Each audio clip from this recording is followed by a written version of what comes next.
வணக்கம். தவங்கிற கதையோட தொடர்ச்சியை இப்போ படிக்கலான் இருக்கேன். கதைக்கு போலாமா? ரமணி திரும்பி போக ஆயத்தம் செய்து கொண்டிருந்தான். கூடத்தில் போட்டிருந்த படுக்கையில் நான் படுத்துக்கொண்டே பார்த்து கொண்டிருந்தேன். காந்தா தன் வழக்கம் போல சுறுசுறுப்பாக வளைய வந்து கொண்டும் சலசலவென்று பேசிக்கொண்டும் இருந்தாள். அவர்கள் என்ன பேசினார்கள் என்பது எனக்கு புலனாகவில்லை. 4 மாதங்கள் ரஜா வாங்கி கொண்டு இங்கு வந்தாயிற்று.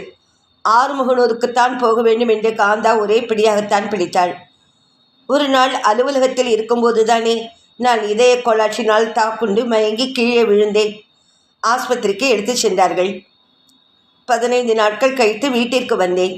காந்தா என்னை நச்சரித்து ஓய்வுக்கு மனு போடச் சொன்னாள். அவள் இஷ்டப்படியே 4 மாதத்திற்கு ரஜா வேண்டும் என்று மனு போட்டேன். அதாவது அவள் இஷ்டத்திற்கு இணங்குவதாக பாவித்தேன். உண்மையில் வைத்தியர்கள் என்னிடம் சொன்னதின் பேரில் அல்லவா நான் அவ்வாறு செய்தேன். அவர்கள் என்னிடம் தனிமையில் கூறியதை அவளிடம் சொல்ல எனக்கு நாய் எழவில்லை. காந்தாவின் வாடா புன்னகை மறைந்த முகத்தை காண என் மனம் அஞ்சியது. நல்ல செய்தியானால் முன்கூட்டி சொல்ல வேண்டியதுதான். துன்பம் தருவதை யாரோ சொல்ல வல்லவர். என் கோழைத்தனத்தை மறைத்து ஊரை விட்டு வெளியே போக பல காரணங்கள் காட்டி மறுத்தேன். குழந்தைகள் படிப்பு கெட்டுவிடும் காந்தா, இந்த சமயத்தில் ஊரை விட்டு போவார்களா என்று வாதாடினேன். நீங்கள் ஆஸ்பத்திரியில் இருந்தபோது நான் வீட்டுக்கே வரவில்லையே. அவர்கள் பொறுப்புடன் பள்ளிக்கூடம் போனார்களே. 2 மாத காலம் ஓடிவிடும், பிறகு நம்மிடம் வருவார்கள் என்றாள். ஊரை விட்டு போவானேன், இங்கேயே இருப்போமே. இனி 3 மாதங்கள்தான் எனக்கு வாழ்வு. அப்படி இருக்க ஊரை விட்டு வீட்டை விட்டு உற்ற மனிதர்களை விட்டு நீங்கி இருப்பது சரியல்ல என்று அவளுக்கு எப்படி எடுத்துச் சொல்வது என்று வகையறியாமல் திணறினேன். ஆறுமுகனூரா உங்களுக்கு பிடிக்கவில்லை என்கிறீர்கள்? மிகவும் விசித்திரமாக இருக்கிறதே. நீங்கள் தானே என்னை பிடித்து இழுத்து கொண்டு போவீர்கள். ஆமாம் என்று சொல்லி விழித்தேன். அவள் தன் போக்கில் வெகு விரைவில் ஏற்பாடுகள் செய்ய ஆரம்பித்தாள். ஆறுமுகனூரில் முன் நாங்கள் இருந்த ஒரு வீட்டின் சொந்தக்காரர் சென்னையில் இருந்தார். அவர்களிடம் போய் வீட்டுக்கு வேண்டிய ஏற்பாடுகளை முடித்து கொண்டாள். சகோதரன் ரமணி தன் காலில் எங்களை அங்கே கூட்டிச் சென்று குடி வைத்துவிட்டு திரும்புவதாம். பிறகு அவளும் நானும் அங்கே இருப்போமாம். லீவில் போகும்போது நீயே குடுத்தனம் நடத்துவானேன் காந்தா. யாரையாவது அழைத்து கொள்ளேன். உன் தங்கையும் அவர் கணவருமோ உன் அண்ணன் குடும்பமோ கூட இருக்கட்டும். சமையலுக்கு ஒரு ஆள், எடுபிடிக்கு ஒரு ஆள். சுருங்க சொன்னால் இந்த ஊரையே அந்த ஊரில் கொண்டு வைக்க வேண்டும் என்கிறீர்கள் என்று சொல்லி கலகலவென்று சிற்றோடை போல ஒரு சிரிப்பு சிரித்தாள் அவள். ஏன், அதில் என்ன தவறு? வேடிக்கையாக பொழுதுபோக்காக இருக்குமே. நான் இந்த அருமையான சந்தர்ப்பம் கிடைத்தது என்று ஆசையோடு இருக்கிறேன். கூட்டம் சேர்ந்தால் எனக்கு ஓய்வே இருக்காது. நிம்மதியாக கவலையின்றி அமைதியாக ஆற்றில் நீராடிவிட்டு ஆண்டவன் தரிசனம் செய்ய காத்து கொண்டிருக்கிறேன். உன் பிடிவாதம் எனக்கு பிடிக்கவில்லை காந்தா. குழந்தைகளுக்கும் பள்ளிக்கூடம் முடியட்டுமே, பிறகு போய் 1 வாரம் நம் வழக்கம் போல இருக்கலாம் என்றேன் கடைசி வாதமாக. பிடிவாதம் யாருக்குத்தான் பிடிக்கும்? பேசாமல் இருங்கள். நீங்கள் ஆஸ்பத்திரியில் இருந்தபோது நான் முருகனுக்கு வேண்டிக் கொண்டேன், தரிசனம் செய்ய வேண்டும். நீ மட்டும் காமாட்சி வீட்டில் இருந்து தரிசனம் செய்துவிட்டு வா என்றேன் முடிவான குரலில். என்னுடன் வரமாட்டீர்களா? என்னை விட்டுவிட்டு போக மாட்டேன் என்று போன விசை ஒரு காலில் நின்றீர்களே. இப்பொழுது நான் கூப்பிட்டால் வரமாட்டீர்கள், அவ்வளவுதானே என்றாள் அவள். உன்னை விட்டு நிரந்தரமாக போய்விடக்கூடிய நாள் வந்துவிட்டது காந்தா. பழையபடி பேச இப்போ வசதி ஏது என்று எப்படி சொல்வேன்?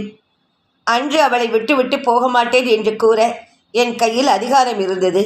இன்றோ அவள் தனியாக மாட்டிக்கொள்ளக்கூடாது என்று ஒரே வாக்கில் சொல்ல தெரியவில்லை. மௌனமாகி சிலையாகி கல்லாகி அமர்ந்திருந்தேன். அதையே சம்மதம் என கருதி காந்தா தன் இஷ்டப்படி ஏற்பாடுகளில் ஈடுபட்டாள். இங்கு வந்தாயிற்று இன்று. ரமணி திரும்பி போகப் போகிறான். இனி முருகன் மீது பாரம் என்று சொல்லிக்கொள்வதை தவிர எனக்கு வழி தெரியவில்லை. மரகதம் வந்தாள். காந்தா அவளுக்கு ஏதோ ஏவலிட்டாள். நான் கண்ணை மூடிக்கொண்டு திரும்பி படுத்து விட்டேன். நான் போய்விட்டு வருகிறேன் என்று ரமணி குரல் கொடுத்தும் தான் விழித்து நோக்கினேன்.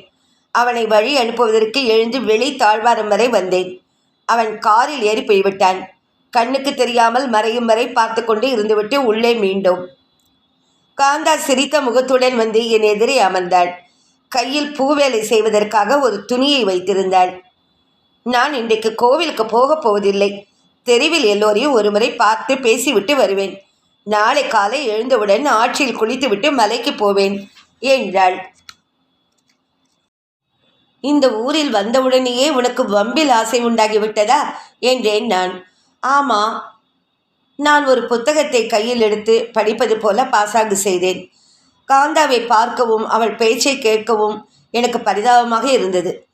அசட்டு தைரியத்துடன் ஆற்றில் அவள் இறங்குகிறாள். இறங்காதே, ஆபத்து என்று எச்சரிக்க கூட முடியாமல் இருக்கும் என் நிலைமையும் பரிதாபத்துக்கு இடமானது தானே. காந்தா தைத்து கொண்டே இருந்தாள்.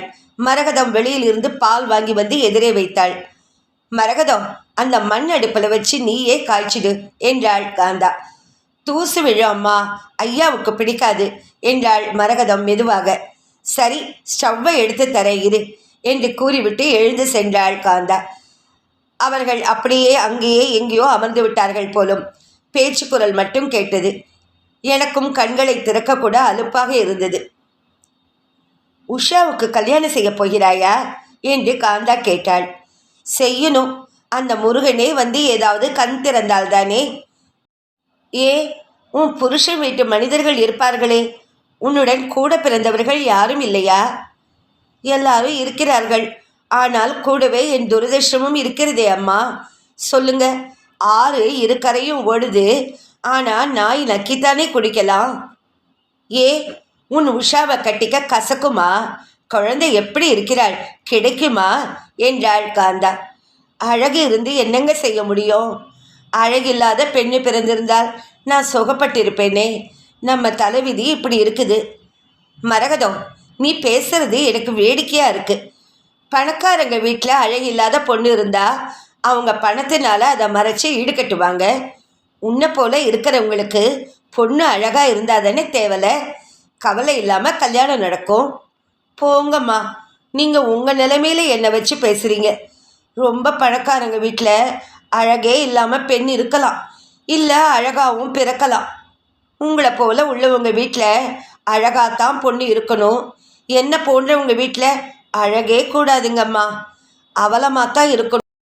குரூபந்தான் எங்கள் குலத்துக்கு பாதுகாப்பு. மரகதத்தின் குரல் தழுதழுத்து விட்டது. எளிய குடியானவ பெண்ணின் வாழ்க்கையில் அழகு ஒரு சாபமா? அவள் இன்று தன் பெண்ணை மட்டுமா நினைத்து பேசினாள்? ஏ மரகதம், ஏன் கண்ணை கசக்கிற? இப்போ என்ன ஆயிடுச்சு? நான் இன்னைக்கு அவள் ஆத்தங்கரைக்கு போகும்போது பார்த்தேன். என் கண்ணே படும்படி இருந்தது. வீடு கூட்டுற விளக்கமாத்துக்கு பட்டு குஞ்சலம் கட்டின மாதிரி ஆண்டவன் என் பொண்ணுக்கு அழகை கொடுக்கணுமா? எப்படித்தான் வளர்ந்து விட்டது மரகதம். உண்மையிலே அவன் மற்ற பெண்களோடு குடமும் கையுமா போகிற போது பார்த்தா மலையிலேருந்து தேவசேனியே இறங்கி வந்து செடிகளோடு நடந்து போகிறாளோன்னு தோணித்து. ராஜாத்தி ஆய்வ வள்ளின்னு வேணா சொல்லுங்க, வயலில் காவல் காப்பா. அந்த தேவானையும் வள்ளியும் காத்த மாதிரி முருகன் தான் உஷாவையும் காப்பாற்றணும். காப்பாற்றுவார் முருகன், நன்றாக நம்பு. உஷான்னு யார் பேர் வச்சாங்க அதுக்கு?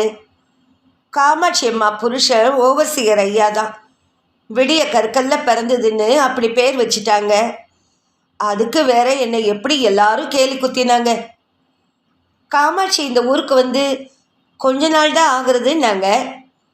ரொம்ப நாளாக அந்த ஐயா முருகனுக்கு காவடி எடுக்க வருவார். பிறகு காமாட்சி அம்மாவை கட்டிக்கிட்டு பிறகும் வந்துக்கிட்டே இருப்பாங்க. இந்த ஊர் அவங்களுக்கு ரொம்ப பிடிச்சிட்டுதுங்க.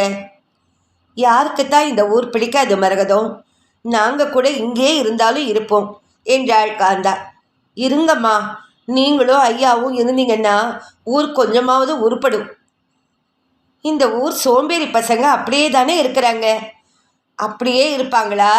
தடியன்களாக உடலும் வளர்ந்து சோம்பேறித்தனமும் முத்தி வியாதியாகிவிட்டது. கண்ணியமாக பெண்களை வளர்க்கணுன்னா முடியல. எந்த நிமிஷம் யார் தலையில் கல் விழுமுன்னு இருக்கு. என் உடலில் கொஞ்சம் தெம்பு ஏறியது. ஜன்னலில் வைத்திருந்த புத்தகத்தை எடுத்து படிக்கலானேன். டாக்டர் 3 மாத காலம் கெடு கொடுத்திருந்தார்கள் என்பது உண்மைதான். ஆயின் அவர்கள் கடவுள் அல்லவே. பிறப்பையும் இறப்பையும் யார் அறுதியிட்டு சொல்ல முடியும்? காந்தாவை அழைத்து அவளிடம் உண்மையை கூறிவிட வேண்டும் என்றுதான் எனக்கு தோன்றியது. ரமணி இருக்கும்போதே செய்யாமல் போய்விட்டோமே என்று என் மதிய இனத்திற்கு இப்பொழுது வருந்தினேன். ரமணியை நீ அனுப்பியிருக்க கூடாது காந்தா என்று நான் பேச்சை துவக்கினேன். ஏன், அவன் வேலைக்கு போக வேண்டாமா? மேலும் அவன் இந்த ஊரை பழித்து கொண்டே இருக்கிறானே, அவனை தங்கச் சொல்வதில் என்ன பயன்? பேச்சு துணைக்கு நன்றாக இருந்தது. நான் பேசுகிறேனே என்றாள் காந்தா. நான் நினைத்தபடி பேச்சை திருப்ப இயலவில்லை. வேறு சமயம் பார்த்துக்கொள்வோம் என்று அப்பொழுது பேசாமல் இருந்துவிட்டேன். ஏ, உங்களுக்கு என்ன யோசனை வந்துவிட்டது? மனசை திறந்துதான் பேசுங்களேன் என்றாள் காந்தா. முற்றத்தில் அமர்ந்து எவசில்வர் பாத்திரத்தை தேய்த்து கொண்டிருந்தவள், கையை அலம்பிக் கொண்டு இருந்தவள் எழுந்து ஈரத்தை உதறிய வண்ணம் என் எதிரே வந்து நின்றாள். ஜன்னல் வழியே எதையோ ரசித்து பார்த்தாள். முகத்தில் பாதியை ஆக்கிரமித்து விட்ட அவள் கண்கள் அகல விரிந்து எதை ரசித்தன? நான் ஆவலுடன் ஜன்னல் வழியே எட்டி பார்த்தேன். ஷு, அதை பார்த்தீர்களா? அதுதான் செம்புக்கொட்டி என்கிற பறவை. அதை இவ்வளோ கிட்ட பார்ப்பதற்கு சமயமே கிட்டுவதில்லை என்று சொல்லிவிட்டு எழுந்து சென்று உள்ளிருந்து பைனாகுலஸை கொண்டு வந்தாள். செம்புக்கொட்டியின் பிரபாவத்தை விட காந்தாவின் கண்களும் அசைவும் துடிப்பும் அவள் மூளையின் சுறுசுறுப்பும் தான் என்னை கவர்ந்தன. இதெல்லாம் யார் சொன்னார்கள் என்று கேட்டேன் நான்.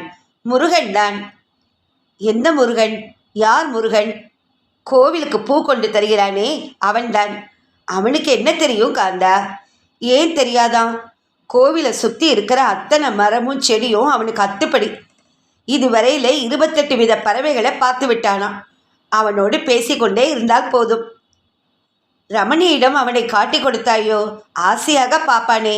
அந்த ஆசையில இன்னும் கொஞ்ச நாள் இங்கேயே தங்கியும் இருப்பான். நீ அவனை முருகனுக்கு அறிமுகப்படுத்தியிருக்க வேண்டும் காந்தா என்றேன் நான். முருகன் நகரத்துக்கு போய்விட்டான். இருந்தாலும் முருகன் சிநேகத்துக்காக ரமணி நின்று விடுவானாக்கும் என்று கூறி சிரித்தாள் காந்தா. உனக்கு என்ன தெரியும்? பறவைகளை பற்றி அவன் எப்பொழுதும் ஆராய்ச்சி செய்கிறானே. முருகன் போன்றவர்களை பார்த்து பேசினால் அவனுக்கு எவ்வளவோ சௌகரியமாக இருக்கும். அடுத்த முறை அவன் பம்பாய்க்கு போகும்போது சங்கத்துக்கு ஒரு கட்டுரையை கொண்டு காட்டுவானே. சரி, ரமணி அடுத்த முறை வந்தால் சொன்னால் போயிற்று. வந்தவனை விட்டுவிட்டாய். அவனுக்கு இந்த ஊரே பிடிப்பதில்லை. அவன் இனி வரவே மாட்டான். இப்படித்தான் நீ எப்பொழுதும் உனக்கு தோன்றினதைத்தான் செய்வாய். காந்தா பேசாமல் எழுந்து மீண்டும் எவசல்வர் பாத்திரம் தேய்க்க போய்விட்டாள். வந்த பையனை இரு என்று மரியாதைக்கு கூட சொல்ல வேண்டாமா? சொன்னேன். அவனுக்கு ஆஸ்பத்திரியில் முக்கியமான கேஸ்கள் காத்திருக்கின்றனவா? ஆப்ரேஷன் கேஸா? என் வாயை அடக்க எதையோ சொல்கிறேன்.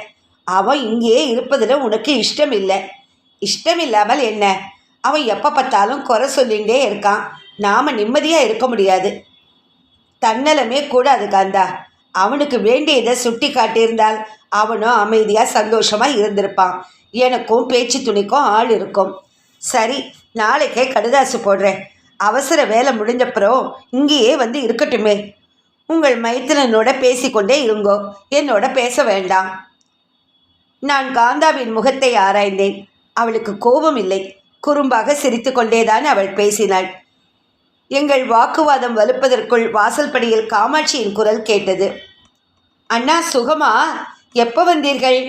காந்தா இந்த காமாட்சியை மறந்தே போய்விட்டாளா? ஒரு வரி கூட எழுதவில்லையே என்று அவள் கேட்டதும் ஒரு வினாடி சூன்யத்தில் தவித்தது என் மூளை. பிறகே நான் சுய நினைவுடன் பேசினேன். காமாட்சி, சௌக்கியமா? நாங்கள் நேற்றே வந்து விட்டோமே, இப்பத்தான் வந்து பார்க்கிறதோ என்று சலுகையுடன் கடிந்து கொண்டேன். வரணும் தான், ஆனால் எங்கள் வீட்டுக்கு விருந்தினர் வந்திருந்தார்கள். அவர்களோடு நகரத்துக்கு போய்விட்டேன். இப்போதான் திரும்பினேன். வாண்டு பசங்கள் சொன்னார்கள், ஓடோடி வந்தேன்.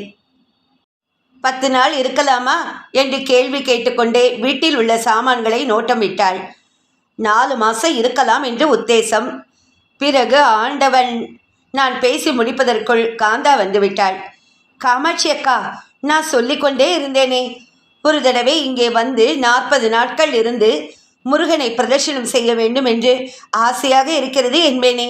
இப்பத்தான் நேரம் கிடைச்சது என்றாள். குழந்தைகள் பள்ளிக்கூடம் என்று மையமான கேள்வியை கேட்டாள் காமாட்சி. சொல்லுமா, நீயே சொல்லு. குழந்தைகளை ஓரிடம் அனுப்பிவிட்டாள், தான் ஓரிடம் வந்து நிற்கிறாள். லீவு வாங்கி கொண்டால் என்ன? நாம் இருக்கிற இடத்திலேயே இருக்கக்கூடாதா? ஆமா காந்தா, ஏன் அப்படி என்று காமாட்சி கேட்க ஆரம்பித்தாள். காந்தா என்ன பதில் சொல்லுவாள்? அவள் என் உடல்நிலை விவரம் அறிந்து வைத்திருக்கிறாளா? நான் ஆவலோடு காத்திருக்கிறேன். ஏ அக்கா, நான் இங்கே வந்தது உங்களுக்கு பிடிக்கவில்லையா? அதிகம் பேசினீர்களோ? நான் பேசாமல் உங்கள் வீட்டிலேயே முகாம் போட்டு விடுவேன். காலை நீட்டிக்கொண்டு அதிகாரம் செய்வேன். ஆமாம் என்றாள் காந்தா. கிழிச்ச நீ! ஒரு கால் கடுதாசுக்கு வழியை காணோம். வாயேன் அப்படித்தான். நானும் செய்து போடுறேனா இல்லையா பார். இட்லி போடுகிறீர்களா? ஓ, ராத்திரிக்கு சூடாக 6 இட்லி கொடுத்துருங்கோ. எனக்கு சோம்பலா இருக்கு என்றாள் காந்தா. சோம்பலா இருக்குமோ உனக்கு? இது ஒரு வேஷம். அது கிடக்கட்டும், அங்கெல்லாம் மின்சார ஆட்டுக்கள் வந்திருக்காமே, நீ பார்த்தாயா? ஓ, கூலிக்கு கூட அரைத்து கொடுக்கிறார்கள். நீங்க வாங்க போறீங்களா என்று கேட்டாள் காந்தா. ஆமாம், நான் வாங்குறேன். இட்லி திங்கிறதுக்கு கூலி கொடுக்க வேண்டுமே நம் ஊரிலே. மிஷினை வாங்கி என்ன செய்ய என்று கேட்டு காமாட்சி கலகலவென்று சிரித்தாள். நான் தெருக்கோடி கிணற்றடி திண்ணைக்கு வந்துவிட்டேன். கோவில் விளக்கை ஏற்ற சண்முக குருக்கள் தோளில் சாவியும் கையில் ஒரு பையுமாக போய்க் கொண்டிருந்தார். என்னை கண்டதும் நின்று வணக்கம் தெரிவித்தார். இப்பெல்லாம் வேலை சுலபமாகிவிட்டதாக்கும். எண்ணெயும் திரியும் தேட வேண்டாம் என்றேன் நான். கர்ப்பகிரகத்தில் எண்ணெய் விளக்கு தானே, சாயரட்ச தீபாரதனை நடக்கணும். பையன் வருவான். ஆனால் கோவில் முழுவதும் மின்சார விளக்கு வந்துவிட்டது. ரொம்ப சௌகரியமாக தான் இருக்கு. தண்ணீருக்கு என்ன செய்வீர்கள்? முன்பெல்லாம் கீழே வந்துதான் ஆத்தங்கரையிலிருந்து அபிஷேக தீர்த்தம் எடுப்போம். போன தடவை மின்சார வேலை நடந்தபோது ஒரு இடத்துல பள்ளம் தோண்டின போது ஒரு சுனை வெளிப்பட்டது. இப்போ அங்கேயே முருகன் உங்களுக்காக எவ்வளவோ விட்டு கொடுக்கிறான். இல்லை என்றால் நீங்கள் அவனை வாரத்துக்கு ஒரு தரம் தானே குளிப்பாட்டுவீங்க. குருக்கள் மென்று விழுங்கி சிரித்தார். என்னை தவிர வேறு யாராவது பேசியிருந்தால் அவர் முக்கண்ணனாக மாறியிருப்பார். இதுவரை எந்த காலத்திலும் முருகன் காரியம் தடைப்பட்டதில்லை. இப்பவும் விசேஷ விழா காலத்தில் ஆத்தங்கரையிலிருந்து தான் தீர்த்தம் எடுக்கிறோம் என்றார். நான் உண்மை குறை சொல்லவில்லை ஐயா. நீங்கள் ஏதோ ஒரு நம்பிக்கையில் பரம்பரையாக வந்ததை செய்து வருகிறீர்கள். உங்களுக்கு அடுத்தபடி உள்ளவர்களை சொல்லுங்கள். ஆமாம் சார், சோம்பலே வாழ்க்கை நெறி என்று ஆகிவிட்டது. இரவு ஆண்டவனை பள்ளி அறைக்கு எடுத்துக்கொண்டு போகும்போது பல்லக்கு தூக்க நான் நீ என்று கூட்டம் கூடும். இப்போ நானே குழந்தை போல கையிலேயே தாளாட்டி கொண்டு விடுகிறேன். பட்டை சாதம் பங்கு இப்பொழுதும் உண்டா? அது உண்டு. அதை நிறுத்தினாலும் விடமாட்டார்கள். அவர்கள் பங்கு சரியாக இல்லைன்னா குத்து சண்டை வெட்டு பழிதான். தோசை விள்ளல் மற்றவனுக்கு கொஞ்சம் கூடி விடக்கூடாது. வரி கட்ட சொன்னால் புரியாது. ஏதாவது உதவி செய்யுங்களடா என்றால் கணக்கு தெரியாது. இது மட்டும் நன்றாக தெரியும். திண்ணையில் 3 சீட்டு ஆடிக்கொண்டும் சொறி சிறங்கோடு கிடக்கிறாங்களே, பிற்காலத்தில் அவர்கள் வீடுகள் என்ன ஆகும்? முருகன் தான் பார்த்து கொள்ள வேண்டும். நான் வரேன் சார், நாழியாகிவிடும் என்று கூறி விடைபெற்று சென்ற குருக்கள் திரும்பி வந்து என் அருகில் நின்றார். அவர் மகன் சைக்கிளில் அவரை தாண்டி அடிவாரத்துக்கு போனான். போகிற பையன் சாவியை வாங்கி கொள்ளக்கூடாதோ என்று என் மனம் ஓடியது. குருக்கள் மகன் ஊர் பிள்ளைகளைப் போல அழுக்கு பிடித்த வாண்டு அல்ல. அவன் நகரத்தில் போய் படிக்கிறானாம். அவன் தாய் கூட ஆசிரியையாக இருக்க பட்டம் பெற்றவளாம். குடியானவ தெருவில் உள்ள கிராம சாவடியில் இப்பொழுது பள்ளிக்கூடம் நடக்கிறதாம். அதற்கென்று இடம் தேடிக்கொண்டு இருக்கிறார்களாம். சண்முகம், பள்ளிக்கூடம் எங்கே வரப்போகிறது? சீனு வாண்டு வீட்டில் வைக்கலாம் என்று பேச்சாமே என்று கேட்டேன். ஆமாம், ஆனால் அங்கே அந்த பையன் சீனுவின் தாய் இருக்கிறாள். அவள் ஒரு பக்கம் இருந்து கொண்டுதான் மிகுதி இடத்தை விடுவாளாம். அது சரிப்படாது. பஞ்சாயத்து இன்னும் தீர்மானிக்கவில்லை. சரி, நீ போ, உனக்கு நேரமாகிவிடும் என்று கூறி குருக்களை வழி அனுப்பினேன். இதன் தொடர்ச்சியை அடுத்த பகுதியில் படிக்கிறேன்.